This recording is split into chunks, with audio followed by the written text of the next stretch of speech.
In today's video, I will walk you through how to insert emoticons in Outlook.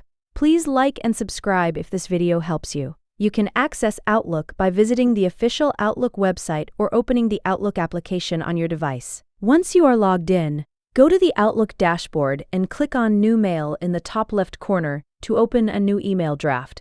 This will bring up a fresh message window where you can start composing your email. Next, click inside the email message area so the text cursor appears, making sure your typing position is active and ready for input. Now, move to the top menu and click on the Insert tab. From there, select Emoji to open the Emoji panel where you can browse the available emoticons.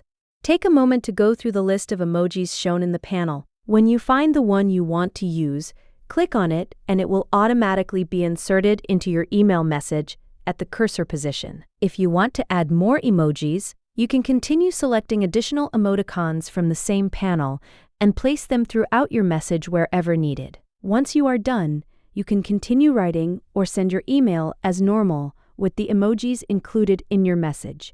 And that's it. That's how you insert emoticons in Outlook. Thanks for watching.